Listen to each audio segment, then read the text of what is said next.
Hi, I'm Lydia and you're watching Life with Lydia. Today's episode is all about networking, so keep watching to find out more.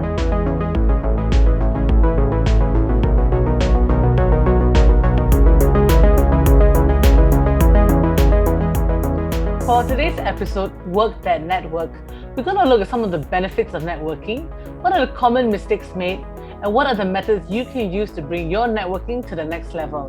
Now, before we begin, I'd like to remind you to subscribe to our channel and to click on the notification bell to get updates on our latest episodes. This show has been brought to you by Quorse, one of the largest training search engines in the market. My featured guest for today is a law graduate, a certified brand image professional, a certified trainer, and former Miss Malaysia, Indian Global and Tourism. Let me introduce to you Trainer Bkay. Hi, Bkay. Hi, Lydia. How are you? I'm great. How are you? I'm good. Thanks for joining me today. First question I'd like to ask is networking possible for anyone? Of course, I think for me, networking is possible for anyone also in any situation. Why do I say situation? I will elaborate. Yes, it is for everyone and anyone, because as long as you know how to carry yourself, and then what to say and when to say and how to start a conversation, anybody can network as well. And plus, before the pandemic, for us, networking means we have to meet people physically, a group of people, only then we can network. But in these 2 years, I have done a lot of online group networking where, I've done locally, Malaysia, then like sometimes some of my friends, they bring like a group of people from out of Malaysia as well. And, we actually network with each other. So like I said, networking is for everyone, and in any situation, you just have to create the possibilities actually for networking. Right. And if a person who doesn't find this natural for them, what's in it for them to be able to learn how to network? I think everybody should learn how to network, because at any point of time, it can be helpful. And it will be helpful. So even though, let's say you say, oh, I'm from the IT background, I don't have to meet people, I don't have to talk to people. Right. So I don't need to know how to network, because my job is just with the computers and the system. I'm not going to be meeting anyone. But I think it's not the way, because at certain point we do meet people, we do need to talk to people, we do need to network. It can be a small group, it can be a big group, it can be a people of a group of 5, a group of 10, it can be even a group of 100 people networking, thousands of people networking. So you need to have this people person skill kind of thing. You need to have the people to connect with another person. Of course, it's not comfortable for everyone, like I said, human, we always got this comfort zone. We are only comfortable talking to certain people and all that. So sometimes in networking, you can do either one. Either you have like a specific target, like you say, I'm going for this certain networking thing because I have a certain target. I want to meet this kind of people. I want to say this kind of people. Or maybe you're going for a networking because you want to sell your services. But you also can go for a networking without any there's no target, you're not expecting anything, so you just go get to know people, you can talk about yourself. But of course, I mean, like, you need to know how to do the opening speech, how to start a conversation, how to keep the conversation going as well. Because if, let's say, you don't create enough information there, even the other person can continue the conversation, or neither can you can continue the conversation as well. But if you say, like, if I want to go for networking, can I impress a person, will the person like me, will the person like talking to me, that is like a thing that you cannot 100% guarantee, because not everybody like everybody, not everybody like to have conversation with everyone. So there I mean, of course, like, you will meet a few people who you can connect and have conversation. Some might not. I see. So happy that you're talking about this. It's perfect for the next question, which is, if, let's say, a person does want to get into networking, how can they start, or how can they do it naturally? So basically, in networking, we actually use verbal and non-verbal communications. So networking basically is about communication, right? So 93% is non-verbal communication. 7% is the verbal communication. So basically 7% is about what you're going to say. All the other things is about your body language and how are you going to say things and all that. So if let's say you're doing networking and you're walking towards someone, you're not feeling comfortable and all that, we as human, we actually read other people's body language. So Right. you need to have that confidence. You have to be comfortable with yourself. Maybe on that day you feel like I'm not comfortable with the dress I'm wearing, I'm not comfortable with my shoes. Sometimes it shows in your body language. So Right. sometimes Yeah. from there also you lose the connection with them, because while networking, when you're having a conversation with someone, like I said, verbal is 7%. It's a lot more of that expression and the body language, all that kind of thing actually makes you connect with the other person more compared to what you're going to say. So sometimes even like, let's say you're going to like plan out a whole paragraph or karangan the night before, it doesn't help actually sometimes. Like even like, let's say a person is going to talk and then you're going to listen to the person. Mm-hmm. You need to have a little bit of expression, the body language saying that, oh yeah, this is interesting, I'm listening to you. These are the kind of things that will actually keep the conversation going, rather Right. than both of them trying to talk. Just talking, no. What would you suggest for good icebreakers? Good icebreakers actually, okay, like I said, you can also see whether like what do you really want. Do you want to just like start off with a casual conversation? So maybe you can introduce yourself and then you can ask the person, where are you working? Are you working at this place? We can start, we can break the ice like by getting to know the person in like 30 seconds or something like that, less than 1 minute. Where are you working or where are you from? And then you connect something on that. Like maybe the person say, I work in Menara Maxis. So maybe you know something that's happening nearby. You need something to connect with what they Yes. do, or maybe something they are wearing. Maybe you say, oh, this is a nice jacket. Where did you buy from here, or did you buy online? We have to connect somewhere to continue the conversation. So it has to be something a little bit personal, either about work or the person, whatever the person is wearing, or something like that. Or where is the person from? Or, oh, you're from Right. Damansara, I'm from Damansara as well. So that's why I say it's not difficult.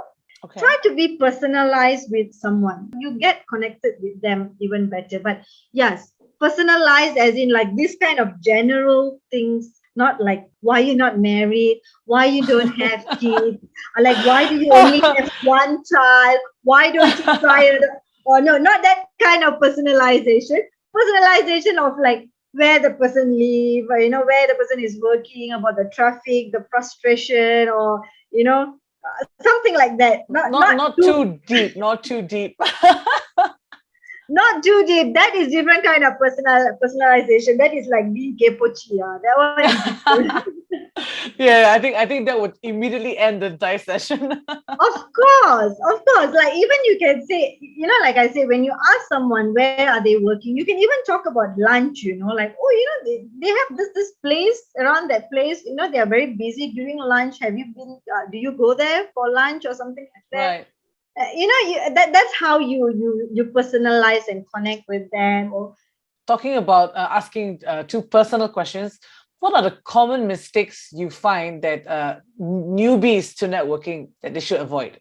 common mistake, I think sometimes when they are too nervous, they tend to think too much. So when you throw one question and the person is answering, their brains are just too occupied to even listen, because if you listen you can pick up something from them and Right. then Yeah. continue the conversation. Mm-hmm. So when you like throw one question and that person is like so enthusiastically answering you, but you are actually like thinking, okay, what am I going to ask next? What am I going to ask next?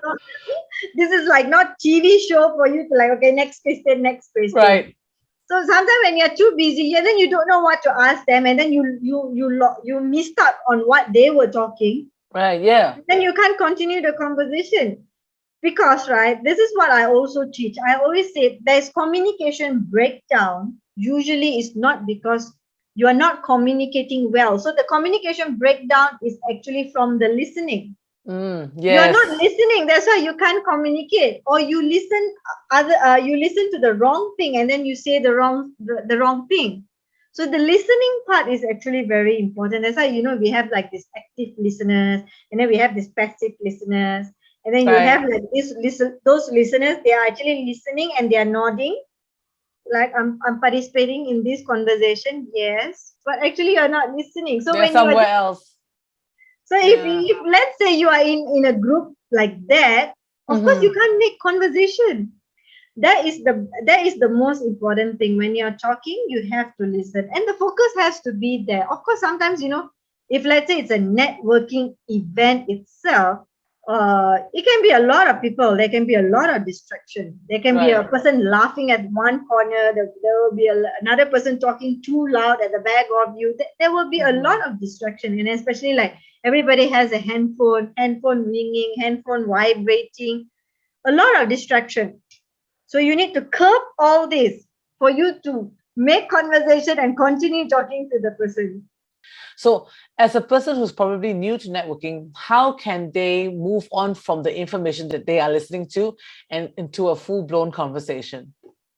Okay, so it's like this, right? When two-person is talking, and then you are actually listening to the person, and then you need to build the conversation. So this is like the easiest way. I always tell my participants. I say just remember these 5W1H questions that you're going to ask. 1H is of course how, and then the 5W is basically like what, when, why, where, all that kind of Mm-hmm. thing. So let's say you don't know what to ask them, like you don't have a specific question to ask them. So whenever they are telling something, explaining something to you, listen first, and then you can pick up something from there. Like if let's say they say I'm working at this place, so you can ask them, oh, since when? So one of the W, right? So since when you are actually working there? Or maybe you can even ask like, why did you actually choose this career path? So this is how you can actually ask them the question, and then you can build the conversation. Actually, from there, usually it's two ways. Well, when once you are asking them something, they will actually ask you back as well. So you Yeah. can also share about you, what you are doing, where you're from. They will also ask you something, that revolves around that. But for me in networking, right, just be genuine. Just give genuine answers. Yeah. Don't think too much. And also, like for me, I always feel like don't make too much preparation, like the night before, anything like that. Just be yourself. Right. Networking is basically when you want to get to know someone. You have to be yourself, like how you're talking to your friends. That's why I say networking is like an art. It's just not about you talking and making the conversation. It's about Right. like you giving an act Mm-hmm. sometimes, right? In networking sessions, we don't remember what we spoke, but sometimes we remember what the person was wearing. We are some human are Yeah. like that. We are so distracted with a lot of things. We are like, oh my God, you remember that person who was wearing this? Rather than remembering, you remember the person said this. That's why I said networking is like an art. Right. So the end result is the person has to remember you. So that is actually the end result of networking. You create an impression where you actually live and somebody remembers you. Let's say we Google a tip saying that, okay, tips on how to network, and then they will put there, start the conversation with a joke, and then like sometimes you tend to overthink about it, and then Yeah. you read a lot of jokes before you go for a networking. Oh You gosh. try to write a joke, and then it doesn't work because it doesn't gel with your personality and all that. So that is one of Right. the reason I say, okay, just be yourself. If you are a Yeah. serious person, then you can just start the conversation, your way. You don't Yeah. have to tell a joke to Because start the each and conversation. every one of us has something that makes us special. So we don't have to fall into like, oh, I need to be funny category. Let's say you're really knowledgeable about something that is Yes, connected to that person. That could be also a very impressive way to start the yes. conversation. Thank you so much, BK, for your time. Thank you so much as well. We'll see you guys in the next episode.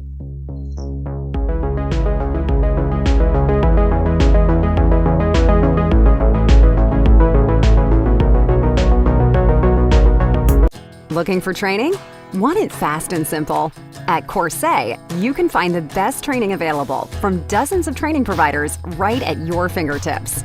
Just type in what you're looking for, and you will immediately see the list of courses that matches your search. Something still missing? No worries. We've got that figured out for you. Refine your search further by using our filters that look into your training budget or location and more. You can even organize a private class for your employees. View any course content of your choice. And check out the reviews from those who have attended.